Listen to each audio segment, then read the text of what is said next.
नमस्कार भाइयों, मैं नीरज पांडे। आज काफ़ी दिनों बाद मैं आप लोगों से रूबरू हो रहा हूँ।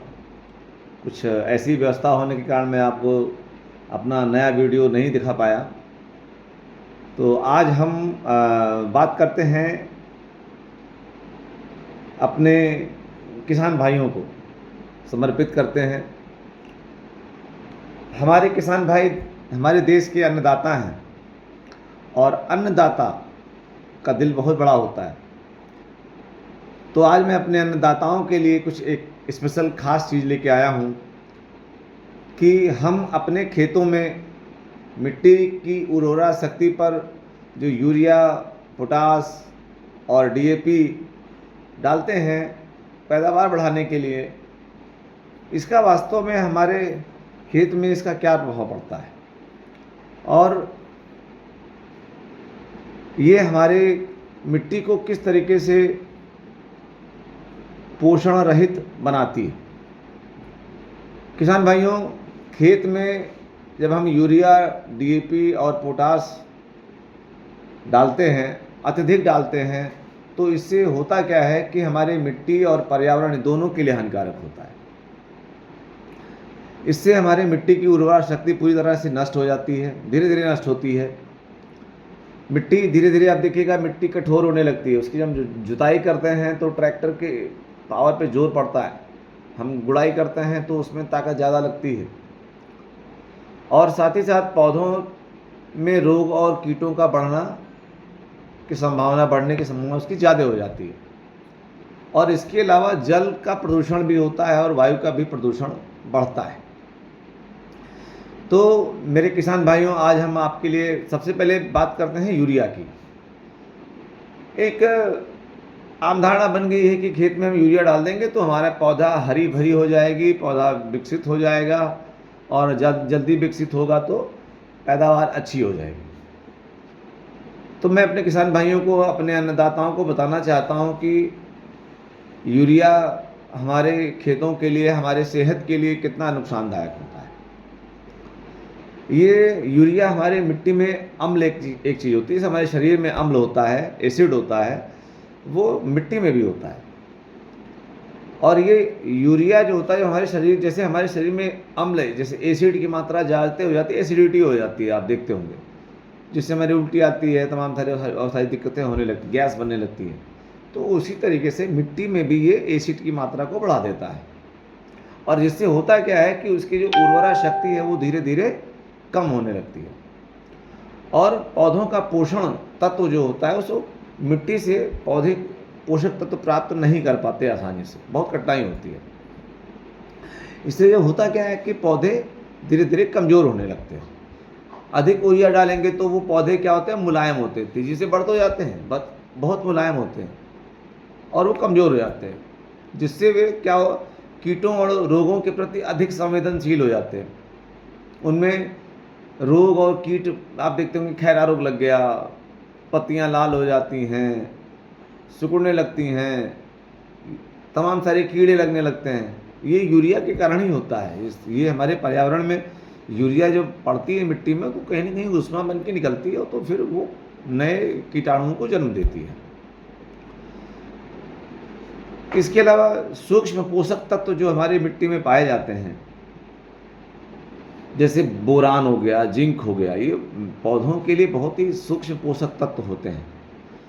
यूरिया के पड़ने से ये बोरान और जिंक, इसकी कमी हो जाती है। इसलिए आप देखते होंगे किसान भाई लोग खेतों में जिंक डालते हैं। तो जिंक डालने की जरूरत ही क्यों पड़े, हम इसका उपयोग बहुत ही कम करें। नंबर 4, ये प्रदूषण भी फैलाते हैं। यूरिया के अधिक उपयोग से नाइट्राइड ऑक्साइड होता है, एक नाइट्राइड ऑक्साइड जिसको हम बोलते हैं, नाइट्राइड ऑक्साइड होता है। ये नाइट्राइड ऑक्साइड एक ग्रीन हाउस गैस बनाती है, और जिससे क्या होता है, वायु में प्रदूषण होता है। जब गैस मिट्टी से ऊपर निकलती है तो वो एक पोल्यूशन बनाती है, इसको हम वायु प्रदूषण कहते हैं। इसके अलावा ये जब सोखता है नीचे, यूरिया जब नीचे जाता है, ज़मीन के अंदर जाता है, तो जो हमारे भूमिगत जल हैं, जो ज़मीन के नीचे 2 feet, 5 feet, 6 feet, 8 feet, 10 feet, 50 feet के नीचे जो भी पानी जहाँ जैसा लेवल है, उस लेवल के हिसाब से जहाँ जैसा होता है, पानी की मात्रा जहाँ है वहाँ पे वो यूरिया पड़ता है, और हमारे जो पेयजल के में काम आता है, जो सिंचाई के काम में आता है, वहाँ से वो फिर बाहर निकलता है और हमारे पौधों को, हमारे शरीर को भी वो नुकसान पहुँचाता है। अब आते हैं दूसरा, डीएपी। कहते हैं डीएपी में डाल दीजिए, डीएपी खेत में डाल दीजिए, पौधे हरे हो जाएंगे और पैदावार बढ़ जाएगी। अब इससे क्या होता है, इससे नुकसान क्या है? फायदे तो बहुत लोग बता देंगे सर, लेकिन आज मैं आपको नुकसान बताने आया हूँ। इससे पहला नुकसान ये है कि हमारे मिट्टी में एक तत्व होता है पोटेशियम, हमारे शरीर में भी होता है। शरीर में पोटेशियम की मात्रा कम होने लगे तो हमारा स्वास्थ्य धीरे धीरे धीरे धीरे गिरने लगता है। ठीक वैसे ही हमारे मिट्टी में भी पोटेशियम होता है, और ये पोटेशियम की मात्रा धीरे धीरे कम कर देता है डीएपी। इससे होता क्या है, फास्फोरस की अधिकता हो जाएगी, पोटेशियम कम होगा तो फास्फोरस बढ़ जाएगा, और पौधों को इसके अतिरिक्त जो और पोषक पदार्थ चाहिए होते हैं वो नहीं मिल पाते, वो बाधित हो जाते हैं। तो डीएपी हमारे पौधों को, हमारे खेतों को, हमारी मिट्टी को किस कदर नुकसान पहुंचाता है। फिर आते हैं हम पोटाश पे। पोटाश का अधिक उपयोग करने से भी बहुत नुकसान है। पोटाश अगर हम अधिक डालते हैं तो इससे क्या होगा, हमारे शरीर में जो हम भोजन लेते हैं, जो अनाज पैदा होता है, उससे पोटेशियम की मात्रा जो है वो धीरे धीरे डिस्टर्ब होने लगती है। मात्रा बढ़ने से इससे क्या होता है, पौधों में कैल्शियम वगैरह भी कम हो जाता है। और आप देखेंगे पानी में लीचिंग होने लगती है। जो हम पानी उसमें डालते हैं पोटेशियम, जब पोटाश जो होता है वो घुलनशील होता है, घुलता बड़ी जल्दी है। आप पानी में डाल के देखिए, घुलेगा बड़ी जल्दी। तो यह पानी के साथ बहकर क्या होता है, मिट्टी से निकल जाता है। जो पोटेशियम हमारे खेतों को, हमारी मिट्टी को आवश्यकता पड़ती है, वो कठोर होता है, और जब यूरिया डालेंगे तो वो मिट्टी को कड़ा करेगा, पोटाश डालेंगे तो मिट्टी को वो कमज़ोर करेगा। और जब बारिश का पानी आता है, बहता है पानी, तो वहाँ से जो हमारे पोषक तत्व हैं, पोटेशियम है, मैग्नीशियम है, ये सब सारे तत्वों को वहाँ से पानी के साथ वो बहा ले जाता है, और हमारे मिट्टी की उर्वरा शक्ति कमज़ोर हो जाती है। तो जब मिट्टी की जब उर्वरा शक्ति कमज़ोर हो जाएगी तो हमारा जो पैदावार है, हमारी जो पैदावार है वो पैदावार कम होगी, और जो अनाज पैदा होगा वो अनाज भी कमज़ोर होगा। उसमें तमाम सारे केमिकल्स रहेंगे जो हमारे शरीर के लिए भी बहुत ज़्यादा नुकसानदेह होते हैं। तो इसके लिए हमें करना क्या चाहिए, मैं इस पे सलूशन भी आपको बताने जा रहा हूँ। किसान भाइयों के लिए बहुत ही आसान है, और हमारे घर में ही ये मिलता है, कहीं बाहर नहीं जाने की आवश्यकता होती। हाँ, बस थोड़ा सा आपको परिश्रम ज़्यादा करनी पड़ेगी। इसके लिए अब हम आते हैं कि देखिए जब हम लोग ट्रेडिशनल खेती करते थे, हमारे बाप दादा लोग, पुरखों लोग जब ट्रेडिशनल खेती करते थे, तो आप देखते रहे होंगे कि गोबर की खाद डाली जाती थी। अभी भी गांव में जो वृद्ध लोग हैं, जो हमारे वृद्ध किसान लोग हैं, आप उनसे मिलिए, उनसे बात करिए, तो वो गोबर की खाद ज़्यादा डालते थे। अब खेतों में गोबर की खाद डालने से फ़ायदे क्या क्या हैं? गोबर की खाद अगर हम खेतों में डालते हैं तो उसकी उर्वरा शक्ति बढ़ जाती है।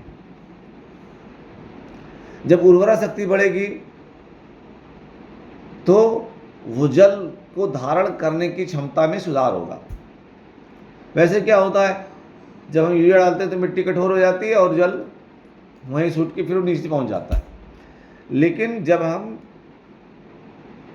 कंपोस्ट खाद डालते हैं, जब हम गोबर की खाद डालते हैं, तो जल को रोकने की क्षमता उसकी बढ़ जाती है। उसके वायु का संचार, जो उसमें गैप्स होते हैं, उसमें संचार उसका बढ़ जाता है, बेहतर होने लगता है। इसके साथ साथ मिट्टी का जो कटाव होता है, जब बाढ़, आप देखिए पानी जब ज़्यादा होने लगता है तो पानी बढ़ने लगता है और मिट्टी को लेके जाता है। लेकिन अगर हम गोबर की खाद डालते हैं तो मिट्टी को ऐसे बांधे रहता है, जिसके कारण वो पानी के साथ बहता नहीं है, बहुत कम बहता है, और ये पौधों के विकास करने में बहुत ही मददगार साबित होता है और इस हमारे फसल की उत्पादन क्षमता बढ़ जाती है। अब इसके मैं फ़ायदे आपको बता रहा हूँ, कितने फ़ायदे इसके हैं। मिट्टी में जब हम गोबर डालते हैं, गोबर की खाद डालते हैं, तो इसकी पहली चीज़ तो उर्वरा शक्ति बढ़ती है। वो कैसे बढ़ती है? जब शक्ति को बढ़ाने के लिए हम गोबर की खाद डालेंगे तो जो मिट्टी है उसमें जो कार्बनिक पदार्थ होते हैं उसकी मात्रा धीरे धीरे बढ़ने लगती है और हमारी मिट्टी उपजाऊ हो जाती है, पैदावार ज़्यादा हो जाएगी। पहले देखिए लोग सिंचाई कम करते थे लेकिन उसके बाद भी पैदावार अच्छी होती थी। अब सिंचाई भी कर रहे हैं समय समय पर, यूरिया और पोटाश डालते हुए, लेकिन जब हम इसमें गोबर की खाद डालेंगे तो हमें सिंचाई भी कम करनी पड़ेगी, क्योंकि मिट्टी में पहले से ही वो नमी रहती है, इसलिए सिंचाई करने की आवश्यकता बहुत कम पड़ती है।